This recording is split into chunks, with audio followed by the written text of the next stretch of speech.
Afternoon peeps, good afternoon everyone. How's everyone doing? Hopefully you guys are all doing well. Don't forget, if you're new to the channel, like, share, subscribe. We're so close to 50,000. I think we're only like a couple of hundred away. So thank you so much to all of you that have subscribed, all the old school subscribers, the new ones. Thank you for coming to the channel. If you're watching this and you haven't subscribed, please do. I think we're going to hit the number by tomorrow. So thank you so much to all of you that have got this channel to 50,000. It's crazy. Honestly, it's crazy. I did say we're going to do a giveaway once we get to the big 50. I'm going away on Sunday, so when I come back, I'm only gone for like a week.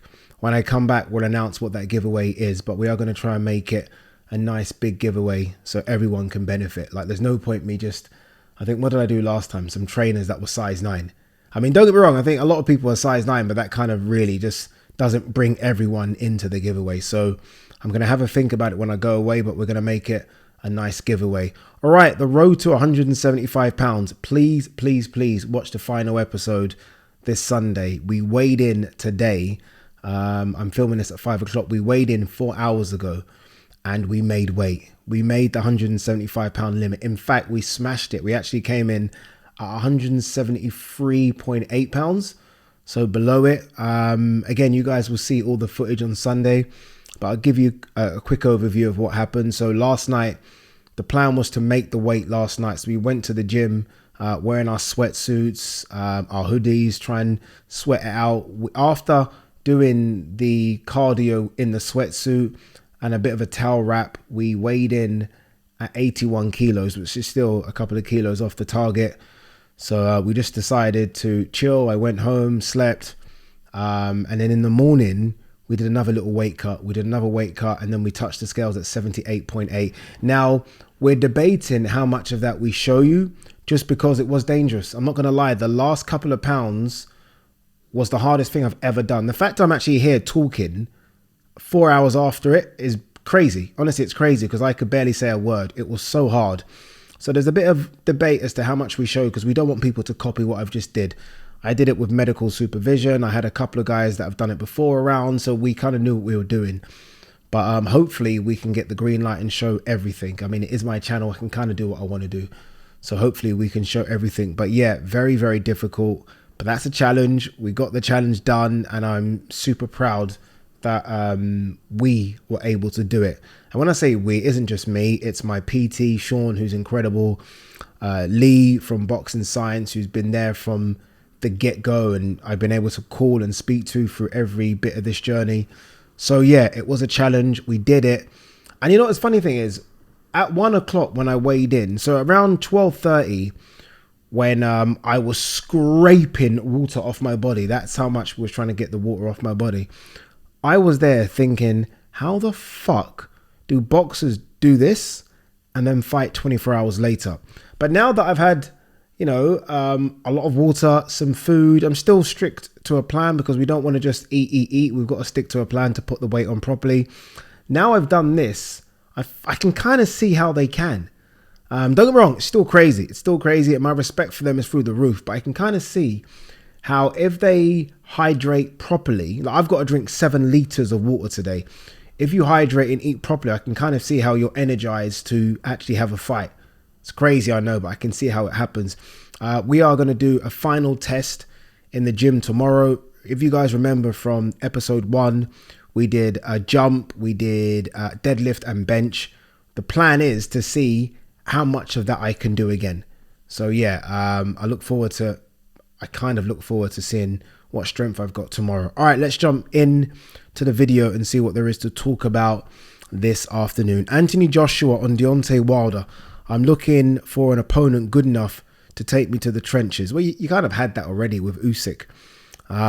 But Wilder will certainly do that. I think Wilder just creates a fear factor where, you know, if you're not fully on your A game, so you're going to go into the gym, even if you have those days where you're like, I'm just tired, the body's sore, knowing that you're going to fight Deontay Wilder will make you work because there's a fear there. I remember Nigel Benn years ago talking about who he would like to fight. I can't remember who interviewed him or what fight it was after. And he said Roy Jones Jr. And I think they asked him why. And he said, because he scares me. Something along those lines, I'm paraphrasing. Said he scares me. And I think sometimes fighters need to go into a fight where they know that there is a danger on the other side. And I think AJ knows that with Wilder, you just know there's a danger there. I think this fight is inching closer. I do. I think it will happen. And I think it will be AJ's next fight. Deontay Wilder did an interview with Ellie Setback. You can go and watch the interview, or you can see Michael Benson's put a portion of what they said on his Twitter page. And Wilder said something along the lines of he's actually now going to go into training camp for the fight. So he's now going into it. So I'm guessing he's been given the green light on this one. And he said they're working on a 2-fight deal. One for Saudi Arabia, one for Africa. Guys, you know where I'm going with this one. If the fight is in Africa, there's only one country this fight can happen in, and that's Nigeria. I don't want to hear about South Africa. Look, Ghana's a good spot as well because Ghana has a rich boxing history, but it has to be Nigeria. Chaos in Lagos. Now, if they want that, they have to buy it from me because I have trademarked that motherfucker. It's mine. So Chaos in Lagos, AJ versus Wilder. AJ is Nigerian. Wilder did his DNA test, and I think he came back as 37% Nigerian. Makes sense. But look, let's get the first one sort of off the ground first before we can get excited about a second one. But I like the idea of a 2-fight deal. I like it. I mean, it protects everyone. Because if the fight is good, you go again, and you know the terms already. You don't have to go to the table and start negotiating or renegotiating again. So look, let's hope it happens. For Wilder to say that he's going into training camp leads me to believe that something has happened or has happened behind the scenes. So fingers crossed we get some good news about that in the next couple of weeks. Even if you're DAZN and Eddie, I mean, Eddie's seen that PBC, look, they've won the battle this year. Like, if there is a promotional outfit that's won it this year, it's PBC, right? What they've done and the fights they put on Showtime. I know DAZN had a little bit of influence in the Ryan Garcia Tank one, but it still felt like a Showtime production. So they've won the battle this year. Eddie can claw back something if he were to put on AJ Wilder. That would transcend boxing. That would make people start talking about it in America as well. That would be financially the biggest fight. It'd be bigger than Spence Crawford, and I think it would be bigger than Garcia Tank. So Eddie will be desperate to get that one on as well, just for his own competitiveness. Like, you don't want to be trounced the way he's been trounced. He's been trounced. Like, BBC have won the battle this year, but he'll come back. He'll come back fighting if he can announce this one, especially if it's a 2-fight deal.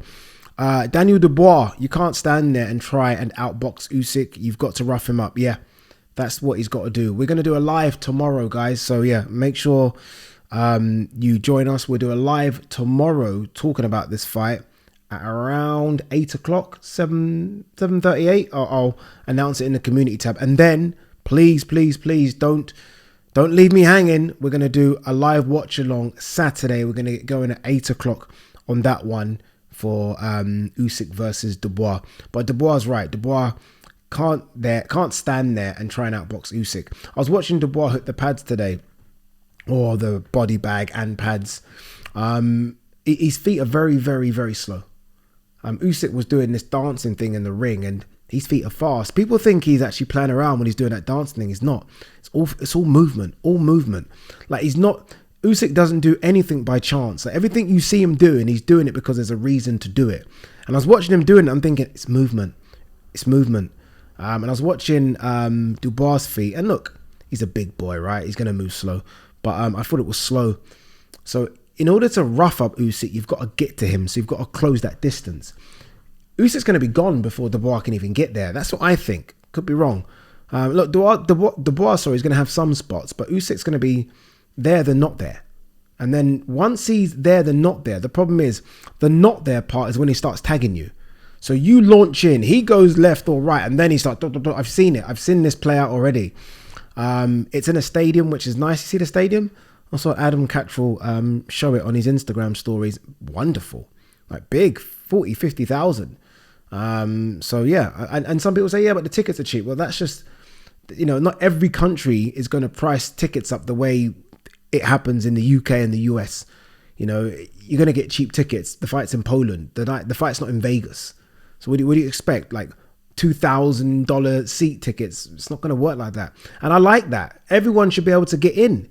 Like boxing was a sport built for people. It wasn't always a sport for the rich. Boxing was a sport for the guys on your low wages. Like, they could afford to go and watch a bit of boxing. It's now normal people have been priced out of boxing. So it's funny how all of a sudden Usyk prices tickets, or whoever prices tickets, at what we consider cheap, and we start laughing.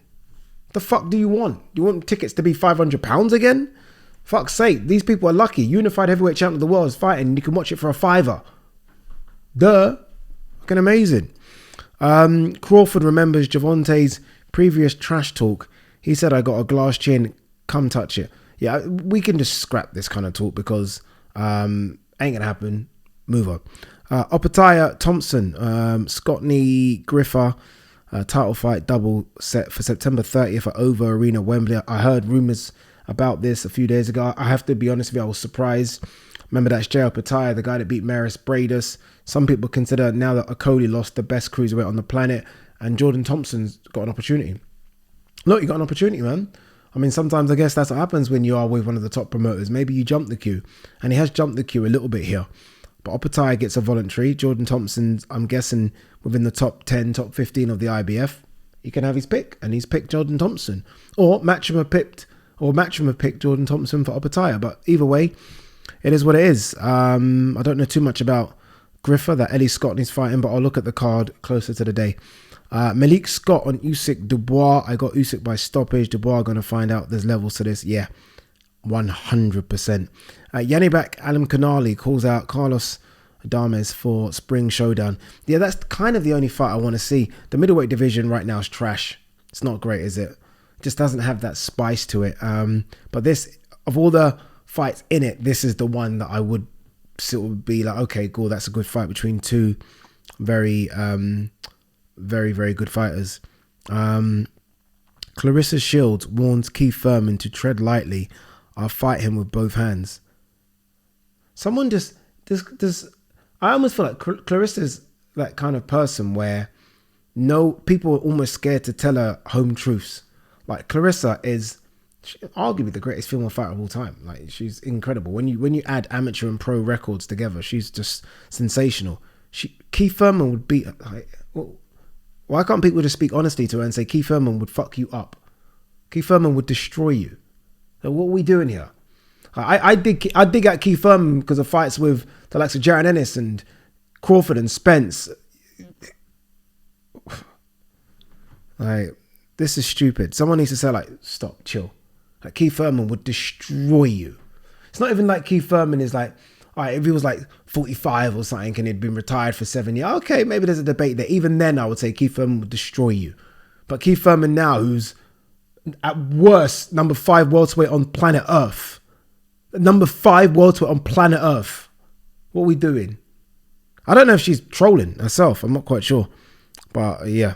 Tim Tszyu versus Brian Mendoza finalized for October the 15th. Let's have a quick look at this. I saw somewhere, this is what Jamel Charlo was talking about the other day, I think, because this is the WBO title that is up for grabs here.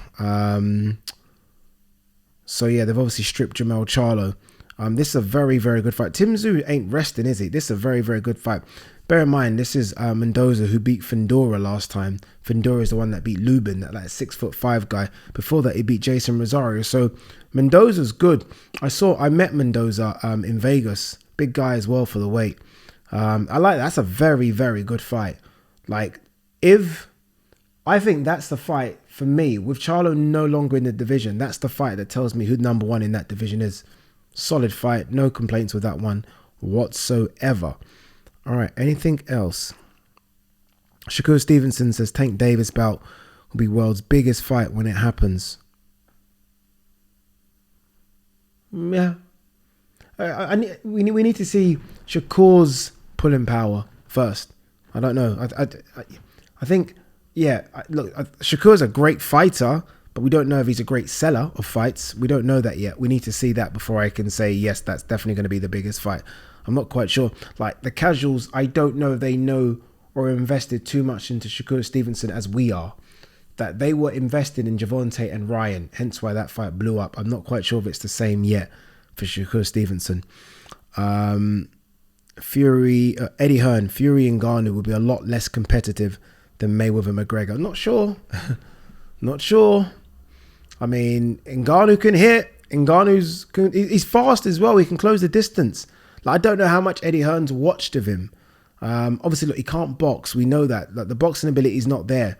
But that, I think, almost makes him a bit more awkward because I don't know if Fury's going to be able to read what Ngannou does. Like, when Fury's fighting your normal orthodox boxer, he can kind of read it. And maybe that's why Fury got tagged a lot with Wilder, because Wilder's a bit unorthodox as well. The right hand comes from either very low or very far cocked back.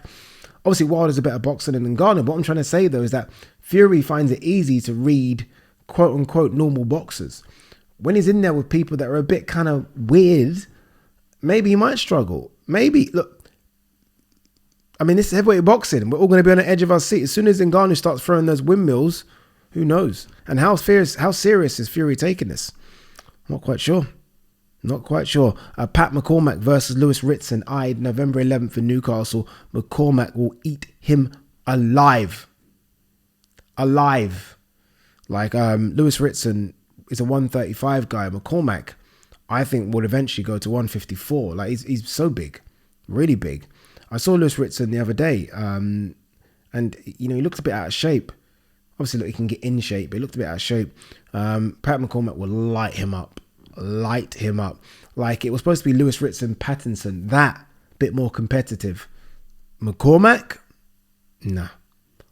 Nah. Devin Haney doesn't view Teofimo Lopez as the top guy at 140 pounds. He is. He beat the man. Once you beat the man, you are the man. Josh Taylor was the man. I can understand, because obviously Devin will view that as Regis Prograis, because Devin and Regis are going to get it on, but I don't know, man. We'll see. I think Teofimo is the man in that division. As for Devin Haney versus Regis Prograis, I think November is the date now. There was talk of October. It's November. And again, this goes back to what I was saying about Eddie Hearn almost trying to fight back here. Don't get me wrong, Devin Haney, Regis Prograis isn't Spence Crawford. It isn't Garcia Tank. It's a big fight, though. It's a big fight that will get interest. And if you were to announce that, then at the same time announce Wilder AJ, decent comeback. I think that's a decent little run there with what they've already got. You know, what is it? Lee Wood, Warrington, Taylor Cameron 2. I think that's a decent little run. I think, ladies and gentlemen, that is it. Quick one again. Oh, I am so tired. Quick one again. So we are going live tomorrow, 8 o'clock, build up for Dubois, Usyk. You guys can ask anything else as you normally do. And we're going to go live watch along Saturday for Usyk Dubois as well. Peace and love.